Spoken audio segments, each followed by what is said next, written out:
Hello and welcome to Plebby Quest, the Promised Land DLC, the Crusades being the base game. Not sure how much of the DLC is apparent in the scenarios. As far as I know, the assassins are part of the DLC at the very least. Let's have a look at the timeline. So,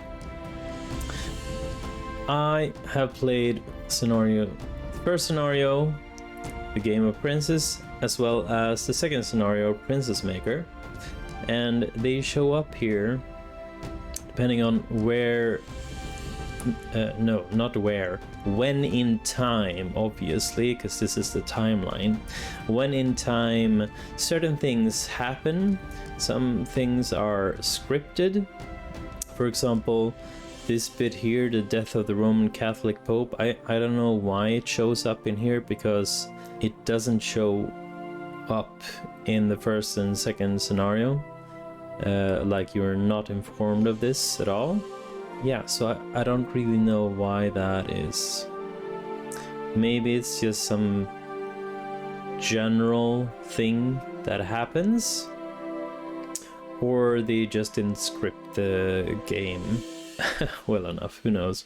The Corsairs of Palma activates, obviously, that we did see in the Princess Maker. The Revolt of the Baibars we also saw, and in the Game of Princes we did see the Empire of Nicaea rise and break off from Constantinople. Now, the key thing for us to remember when we're playing the third scenario now is that in 1177, August, December, every fourth month, we will have previously in the Princess Maker given Constance a pocket money, yeah. So she will be getting money then, and that will influence something somehow in the third scenario, which I think is very interesting. The dowry is demanded and the dowry is sent down here. So yes, in the second scenario we did see that after Arslan had completed his conquest of Anatolia, it meant that the Crusaders had to supply in Sicily, which meant that we could purchase tons and tons of sugar in exchange for wheat as Roger of Sicily. I don't know if the freedom of the religion is going to come into play. We shall see. And then obviously here, this screen here, is the third scenario that we shall be playing right now. So let's jump to it. I peeked at it a little bit, alright, because I want to know what I'm in for. I didn't finish the game. I did try my best to do what you're meant to do, and I did learn some things. So yeah. Into scenario mode we shall go. Now, I don't know what happens if you play a scenario you've already played before, but I'm pretty sure that you can speedrun the Conquest of Anatolia as well as Princess Maker by just capturing, what's this nation called? I don't know, Sassari is the capital of it anyway, that connects to the Corsairs here. So all you need to do really is take over this little island and then raise this island of thieves. Interestingly enough, you can see the land routes and sea routes when you hover over rulers in this way, but I don't think there's a difference in the connections. But it does seem like the AI sometimes has some paths that I don't have, which is baffling. Anyway, we're going to be playing Angels and Demons.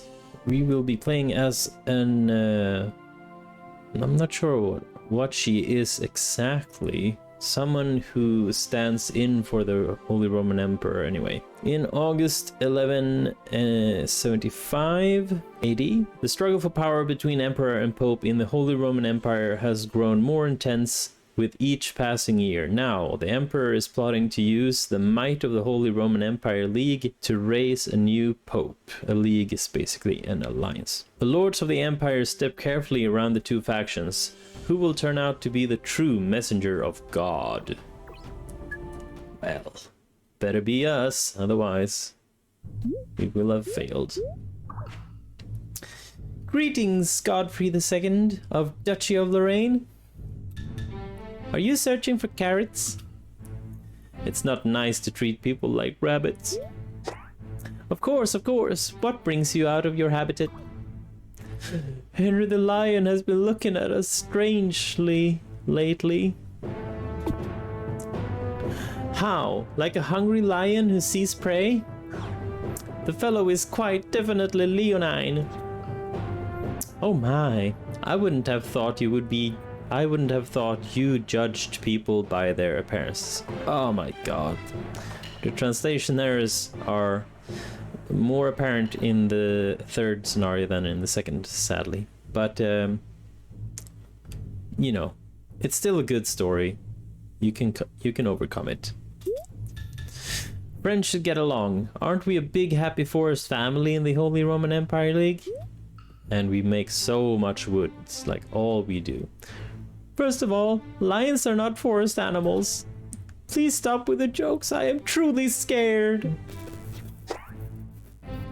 Alright, now don't cry. Let's see what you had to say.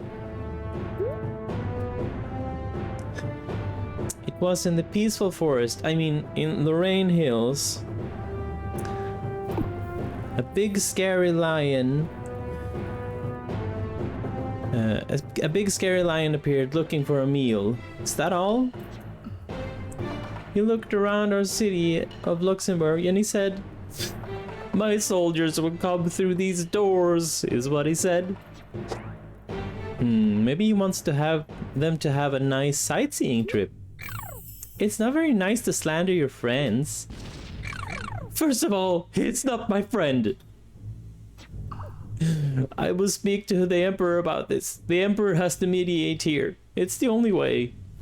Mediate? I'm not sure even the all-powerful Friedrich can soothe a lion. You're the one who said not to judge by appearances. Sieg, Kaiser! Friedrich, the Holy Roman Emperor. Prepare a feast to celebrate the proclaiming of the Holy Roman Empire. A feast to launch 1,000 years of empire. As your Imperial Majesty commands. How soon? The preparations should take about 3 months? 2! I, Siriya, will do my utmost to carry out your orders. Majesty! I need to speak with you about one who would disturb the harmony of the Holy Roman Empire League. Siriya, tell me what you are. I am the personal secretary to Lord Friedrich. We play as the secretary. Gotcha. Siriya, do your job. Bye-bye now. Yes, sire, I shall see to appropriate measures. His Imperial Majesty wishes me to take care of your business, Godfrey II. Please leave it to me and return home. A5. Show Lord Godfrey II out and make sure he leaves with some fresh carrots. I keep saying I'm not a rabbit. Oh, whatever. Godfrey II accepted his carrots and departed. I don't know what the reference to A5 is. I really don't know. Is it just some sort of code name, shorthand thing? What should we do with Godfrey II? We are doing nothing. Both are our important allies. He's talking about Henry the Lion as well. The Union can't be maintained if we pick sides, and you kind of need to be friends with everybody to win this scenario. We have to trust on Henry the Lion's reasoning. Yes, then I shall watch over the situation. Alright. We are the leader of the Holy Roman Empire League. As a faction leader, this symbol signifies that this kingdom is the leader of a faction. Faction leaders have the diplomatic support of faction members. Faction leaders have strong influence with their members in a religious council. Yes, we will vote on who's the heretic and other means. Good thing about this scenario is we start with the 2 of the merchants already unlocked. We can unlock the Eastern merchant very early as well, but they will arrive in August, so the game makes sure that we can't use them. And we got no resources at all anyway. We don't even have money. Also, we have a general that can be a target for witch hunt. That just means that we have a female general, and that's Siriya, the secretary, naturally. A5 prepares a banquet for 3 months. Wait, in 3 months. Not offering at all is better than making a false promise. I think that's just real life tips. How is that going to be relevant? I don't know. Right, so we're making 114 each month. Oh, can you press Q? Oh, nice. We're making a lot of money through city income, which is nice. We got 2 generals, and we got some corruption siphoning off some of the amount. And we're also spending money on offerings to the church. We get a meager amount of wheat every month, and then we make 90 wheat. Is it 90 from this guy alone? It's gotta be... Wait. It says 150 here. Why does it say 90 there? Come on. Something's fishy here. Unless 40% of it is siphoned off, perhaps. We're also making 10 wood there, 10 wood there. I suppose that would be 40% that we lost, because we should be making 20 each month. I've been concerned about the siphoning. I've been looking at the money, but it might be that it's the basic resources that are getting siphoned, not the money. Possibly. Alright, now. First of all, we'll have a look at religion. Welcome, God is always with you. Sure he is. We demand more offerings in order to like us. I'm not sure if we should be paying this at all, because I know for a fact that paying the religion for things is bad, or rather it's ineffective in this scenario. However, I would like to get my trade deals and alliances up and running as soon as possible. I can only do 2 of them. Don't get pissed off because no, it's fine. These guys, Duchy of Saxony, who is led by Henry the Lion, has nothing to offer, so there's no use in trading with them, really. Obviously, the Duchy of Lorraine wants to trade, and they got good resources, so we'll be trading with them. Same with the Duchy of Brandenburg. So we'll be spending an ambassador with them as well. Yeah. But in order for us to be able to afford doing that, we have to take a look at the monastery.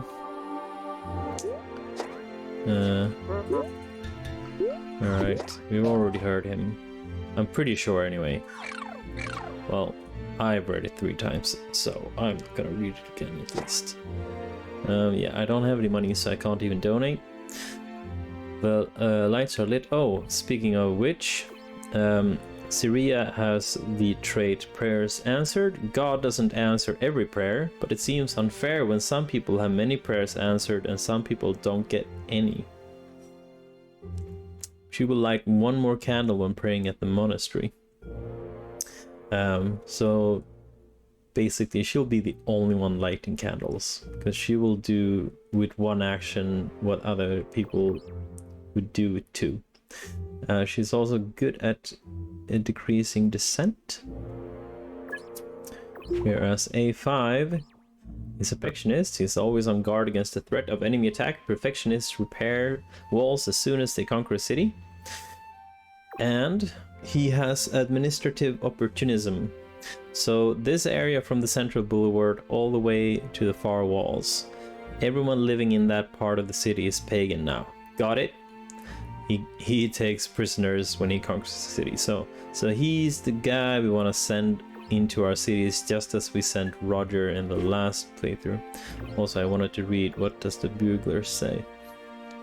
Citizens listen to what they have to say without question. Everyone who doubts their word disappears in the middle of the night by ones and twos. Oh gosh, nice. And then we have Albert. He is a metal maester. Those with this trait get 1 extra coin worth of value from metals. He spins 1 extra coin when he awards medals, which I haven't tried yet. So that's gonna be interesting to do. First of all, let's have a look at the research. We want to get to tier 3 troops ASAP, because I can't even look at his troops. Oh dang. Because we'll be leveling up these guys pretty soon, at which point I don't want to keep on fighting and losing out on valuable XP. So that will take us 50 and 100, so 150 science points. And then at some point we need to unlock this accommodate Eastern merchants. It might be frugal to unlock more generals first though, because that will give us more actions, which means that we can always use the library. So I would probably go with more generals, accommodate Eastern merchants, switch rows 2 and 3, and then tier 3 troops. And then you go for more books to catalog, which means you need to create an diocese. We need to be able to make proposals at the religious council in order to win the scenario anyway. So this is a requirement to win this scenario. And then the council espionage, haven't... oh yeah, I have made use of this. If you threaten people, they will dislike you. Bribing them with diamonds, I'm pretty sure we did before. And you can incite in God's name. I don't know how to do that though. You probably need to be very true to your faith or something. And then you get more books to catalog, which means you have 2 more books to process when you catalog books at the monastery, which is great.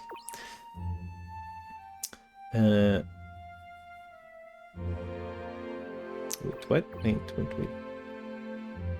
You have 2 more books. Yeah. That's 2 more books to put in. And then librarian efficiency. The librarian at the monastery holds 1 more book. Total 4 books. I think that means there's 4 books in each row, which will be amazing. And then monastery altar for 3 candles. Sounds great. And then even more books. And then we're gated way up there. But we can get tier 4 troops in this playthrough, which is great. I highly doubt we're gonna be gunning for it though, because I don't think we need to be waging too much war in this playthrough. I have my sights set on the Kievan Rus patch of land though, because they have diamonds, they have, well, you know, it's money, it's resources. No horses around here. Where are the horses? Honestly, there's horses.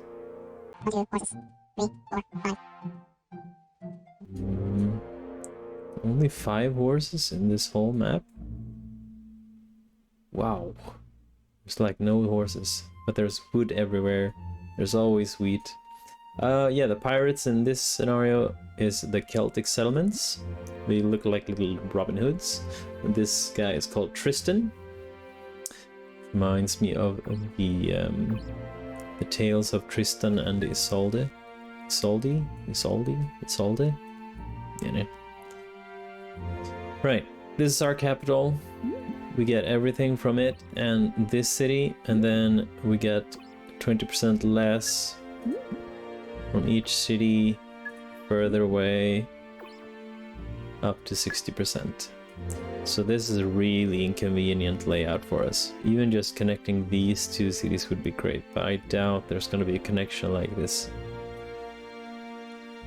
So ideally we would be conquering these 3 cities, which we can if the Duchy of Saxony takes over Luxembourg, which they did when I tried this. So we'll let these guys take this, and we'll take it before they destroy destroy Lorraine by taking Nancy, and then we'll go for Westphalen, or rather, I should say, we'll go from Frankfurt into Westphalen, hopefully conquer it, leaving this cut off so we can just waltz in without having to fight, and then at some point we'll take Braunschweig. Normally I wouldn't want to kill off someone else, especially in a diplomatic game or scenario such as this one, but there's a diamond mine right here. He isn't very nice. Last time when I tried, let's see what happened. Oh yeah, Saxony killed off Brandenburg by taking Hamburg and then Brandenburg, and then Flanders here took these from him, and as they collapsed, Kiev and Rus were attacking into Prenzlau, so they got this fort for free, at which point, like, I wasn't going to start a war with the Kiev and Rus just to get this fort and 1 or 2 more cities when I wasn't prepared for it. Yeah, because they are also, what are they? They're kingdom rank number 3. We have well, 2 pretty good guys. I wish there was a way to see what their specialties are. Maybe it's only our guys who have specialties. All you can do is you can see their claws. Let's see, what else? Oh yes, we should look at the map. It's the kingdom map. There's plenty of people. Everyone is Christian, I guess, except for the Celts. These 3 guys are Orthodox, but they are still Christian. Almost all of our people are in Germany. Lorraine and Flanders are in France. That's pretty much the only thing. I don't think it's likely that we will be getting heir to the empire by conquering all of this, because that means that we're losing out on votes. So if you look here, there's 1, 2, 3, 4, 5 nations. That's 5 votes when we need the votes in the council. These guys are always going to be voting against us, so that's 4 votes against. These guys, I don't know. Byzantium will probably vote like we do because we are friendly. We have been friends for a long time. Okay. Then you have England here, just on his own right there, and then you have France, and the Kingdom of France only has the 1 city, so it's going to be interesting to see what he does. The Holy Roman Empire are these guys, but these guys down here are going to be separating and leaving our empire later. Spoiler. The Plantagenet groups have family ties or blood ties. Oh Christ, Kingdom of England, you have 7 generals. That's cool. And then you have the French alliance, these 4 little fellas. So what you need to be doing in this scenario is make friends with everybody. Make sure that there are friendly faces like this all over here, all over around. Amass diamonds so you can bribe people when it really matters. Probably threaten a few. Who knows? You want to make friends with the big boys because they have more votes as well. I think we have 2 votes, or at least one when we grow we do. I wish there was a way to see how many votes people have in advance. I'm pretty sure England has 4, so maybe it's like 1 for every 2 cities. 1, 2, 3, 4. We would have 1, 2 votes. The Byzantines would have 1, 2, 3, 4, 5. Nah, it's not. It's only up to 4 votes. So, yeah, I don't know how it's calculated. Could be that it's decided upon. Well, when you kind of level up and become a greater power as you amass more territory, like Kingdom of England, who can field 7 generals. Just for laughs, I'm going to stop offering anything to the Roman Catholic Church. We'll see what that gets us.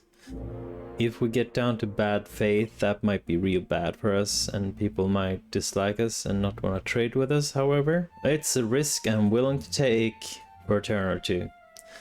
Okay, we have to use our guys. I'll pick you. Yeah. And we want to make some money. So,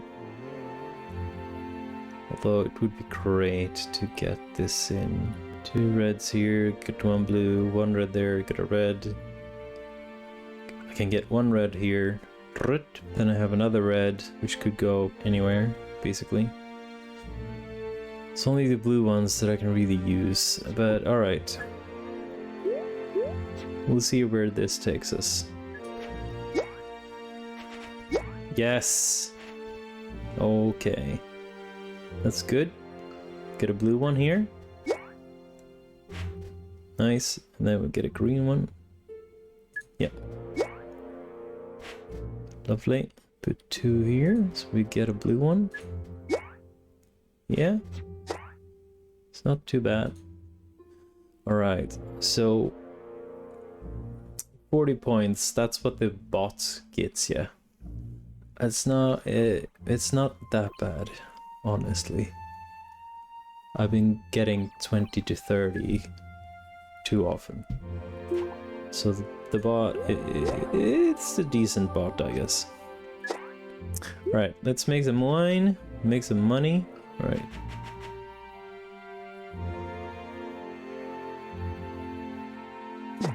Dang it. Yes. Oh well. 2 out of 5.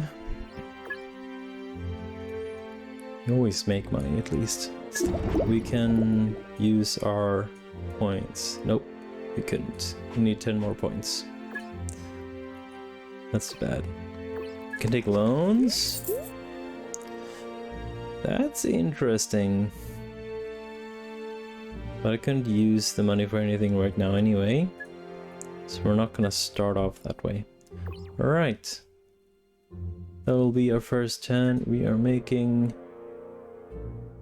We're still making money even though we're paying off so much in diplomatic operations. Okay. But if that's the case, then I'm also gonna be sending a liaison to Austria. Hopefully this should be a trade deal in the bag. This might happen.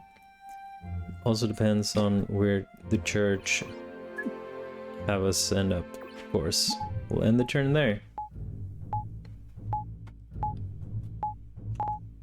Nothing is gonna happen this turn, I'm pretty sure. Alright. Meeting in the hallway. We're working on a solution. Please give it some more time. He started carrying around books with titles like Maki-chan and the Tomato Rabbit Stew. Maybe he wants to cook his underlings a treat. You said it yourself, you're no herbivore. Don't be so scared of him, Lord Godfrey II. You know where to find your carrots now, right? I'd rather have peas than carrots. Ooh, a rabbit? Drive him down the stairs. It's a rabbit hunt. Alright, get him! Beat him! Lord Henry! It's rabbiting time. Talk later. He is no rabbit. He is Lord Godfrey II of Duchy of Lorraine, who came out of the forest after a long while. He's feeling pretty jumpy thanks to Lord Henry the Lion, so do leave him alone. You mean that hairy old weirdo? Why is he named Henry like me? It's a good name that sits well on a throne. He's already accomplished that. Also, we have Henry of England. So there's 3 Henrys right now. I hope there won't be an unfortunate mistake like an assassination mix-up involving a nemesis of Henry the Lion. Who knows? There might be lucky mistakes, like receiving a package that Henry the Lion ordered by a delivery mix-up. There might be lucky mistakes, like receiving a package that he ordered by a delivery mix-up. Yes, okay. There's nothing fortunate about shipments of cat food. Yeah. Careful, a minimum of decorum is due. He is one of Holy Roman Empire League. He is one of our allies. To avoid confusion, shall we just call him Sir Lion in the future? In other news, I hear a trio of little hoodlums is raising hell these days. Hoodlums? We? Ah. No. They're saying, hoodlums, we are protectors of gentlemanly honor, pursuers of romance, and the 3 musketeers of justice. You don't really believe in such baseless rumors, do you? Mittermeier, are you not the one who said, "You make a peep to that imperial gods, and you know what you'll get," to the child of a certain noble house? That was just a line I've always wanted to use. It's not Mittermeier's fault. That piece of work, he said, "Only the characters who are square and golden-haired are of superior heritage. The sharp of chin and buggy-eyed must be driven out, the little racist." Is that why you said, "I'm going to dye those blonde locks with your blood," and stood by for your friend's violence, Ruenthal? Violence changes nothing. All it does is it puts your Lord Father Friedrich in a difficult position. And brings shame to A5, your teacher of arms. So Henry is the child of Friedrich, as far as I understand then. You must learn to take responsibility for your own actions, to become an adult. I mean, that's what I gathered in the second scenario, but in this one they don't spell it out so far. I am not a child. A knight can take responsibility. Oh, you will take responsibility. That's a good attitude. Then I will tell you how you can do that. Next month, the father of an unfortunate child will be attending an imperial feast. How about giving him a sincere apology for your behavior and asking for his forgiveness? But the little snit is totally evil. It's supposed to be snot, I think. If that sort of thing happens again, then I will bring force to bear on the matter. Leave the punishment for the boy's foulness to his family. And make sure, very sure, to make amends for hurting somebody. I'm sorry. That snitch running to his daddy. I'm gonna kill him. Alright then, so if you want to talk about killing, you'll have to step up your arms training, shan't you? It's already time for A5's lessons. A clothing change is in order. We don't want to ruin your fine silks from the Far East, do we? How goes preparation for the Imperial Feast? There is a little issue with the budget. I guess that can't be helped. He wants a banquet of these proportions on such short notice. The Emperor is prone to giving out impossible orders for no reason that can be seen. But can the likes of us really expect to understand the reasons of Majesty? I'm sure there is meaning to all of this. We just have to trust that he knows best and give everything we've got to follow him, A5. Ah, that's right. We're definitely going to put mention of sponsorships in the invitations. Do that. Yes, sir. Godfrey II took his carrots and departed.